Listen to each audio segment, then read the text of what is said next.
Hello everyone, Bill Molyneux here with a Bill Basement unboxing. As you know, I'm trying to rearrange wargaming stuff in this house to the Virginia house. Well, I'm going through things, and today you're going to help me go through the Fighting Knights Sears Marx playsets. I don't know what's in these anymore. I've totally forgotten. And this Fort Apache playset. Um, and a few other things. All right, so let's do some unboxing and some chit chat about some cool stuff. All right, I'm going to start with the Fort Apache box, and I don't remember what's in these carry-all boxes, but they have stuff in them. All right, so this is a Sears. I think it's Sears. Boy, I can't read it anymore on the tag, but let's see what's in this one. All right, well, we have Fort Apache stockade walls. We have Native Americans. And, hey, we have some troopers of some type. Now, I don't recognize this mold. Um, but I don't recognize these. Now, these are the MPC. They're more like a 45 millimeter figure. We have some BMC figures in here. We have an artillery piece. Got a Native American TP in here. And we got the flag. I think for the most part, there's quite a bit in here. Now, when I'm in Virginia and I'm retired, maybe I'll take the Fort Apache walls and glue them down on cardboard and make a stockade fort. And we have a couple towers. All right, now I have the Fort Apache blockhouse somewhere. So put the blockhouse in with it. So that's what's in this play set. All right, and I'll be going down to the Virginia house. Now, there was a time I ran some skeleton games in 54 millimeter, and I got hundreds and hundreds of these skeletons to fight the knights. And I remember running this at Williamsburg Muster and a couple other conventions, and everyone had a good time. It was a goofy game in this way, and I bet there's 500 skeletons in that box. All right. So, who remembers the Marx play sets and the carry-all suitcases? They made Cape Canaveral, they made Fort Apache, and they made this. All right. Well, I can tell right off the bat that these were painted by Jim Shaw, the great painter of Gettysburg. Now, somewhere I have some knights that he did for me, so we'll look for them.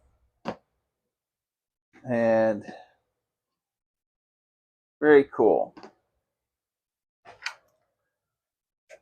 Well, we have a bag of horses, some wheels. I think that's an MPC battering ram or obelisk. And there's quite a few horses in here. So, and wagon wheels. I believe I have a wagon without wheels at the Virginia house. So, and then we have our gates. And we got doors. Yes, we do.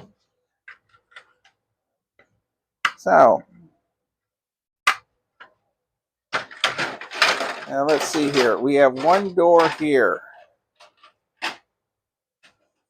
Now, the Marx play sets, they really you know, they really went all out on detail. I mean, look at, they did the doors and castle staircases, and a well and a round table.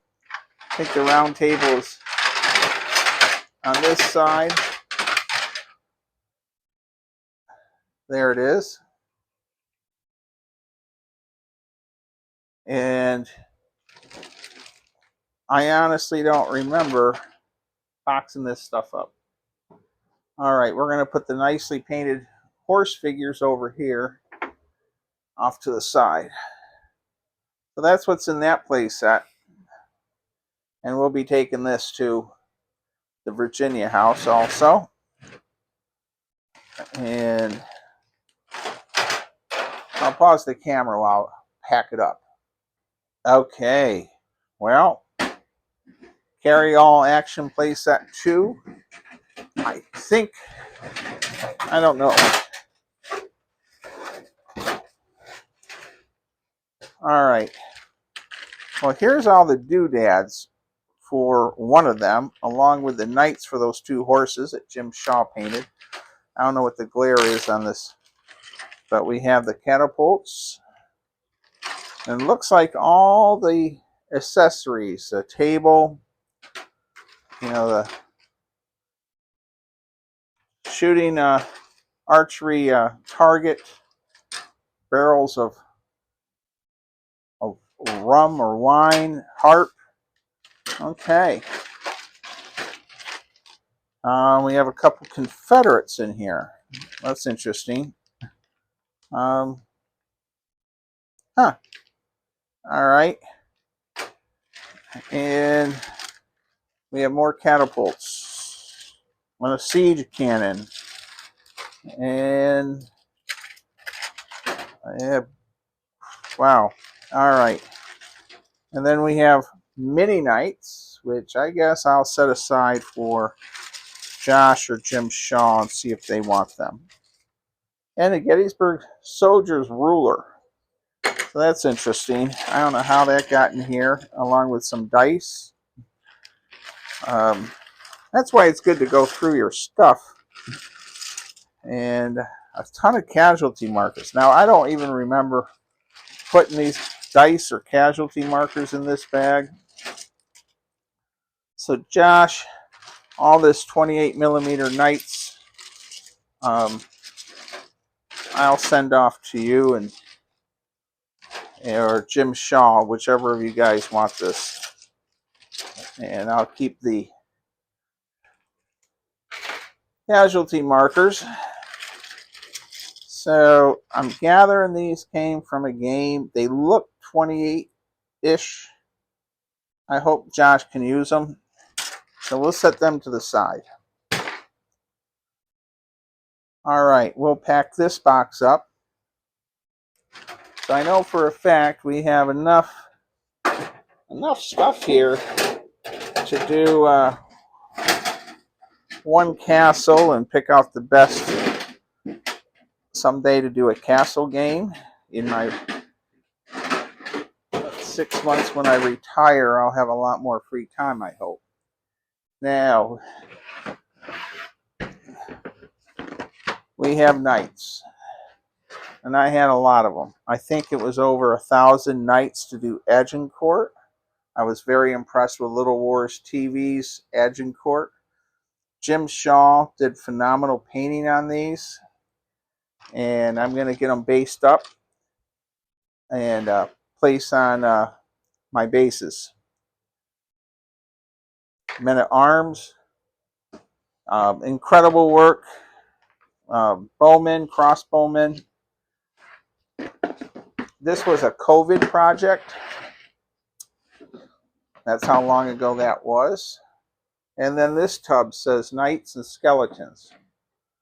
And that's what it is. All right, so I made a whole mess of mounted skeletons too. And I never really did much with these. I think I did one game at the Williamsburg Muster, and I threw together the mounted skeletons haphazardly. Yeah, I never even flocked the bases. In fact, they're not even all glued.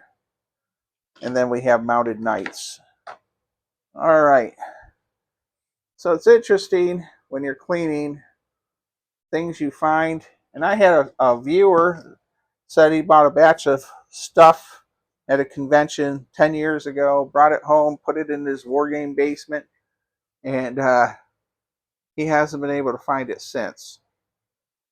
He's never thrown anything out, so he told me in his email that he knows it's down there, he just doesn't know where.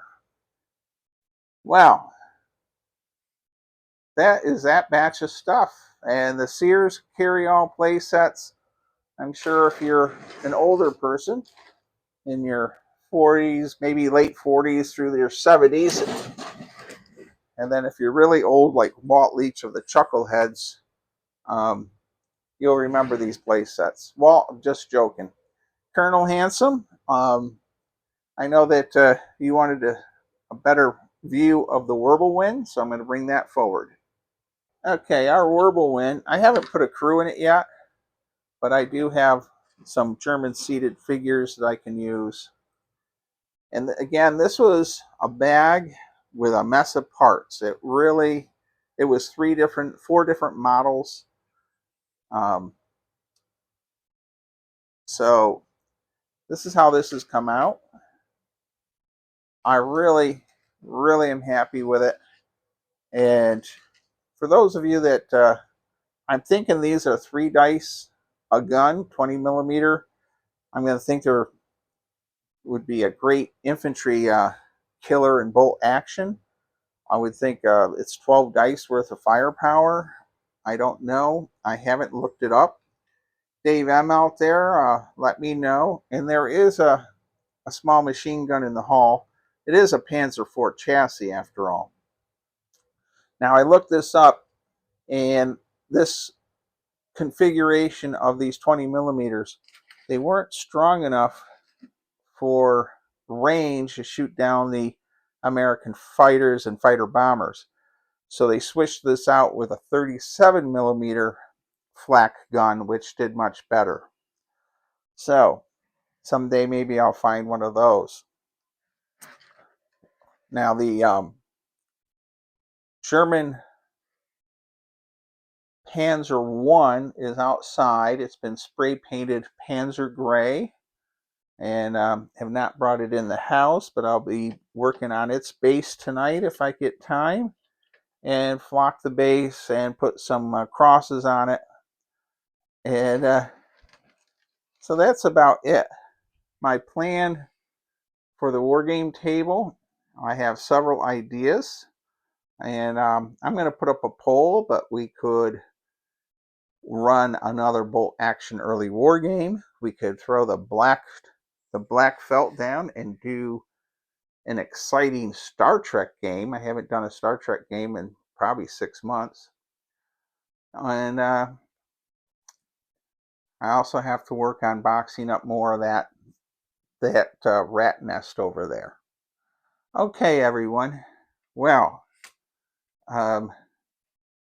really got to say thank you to everyone that's watching.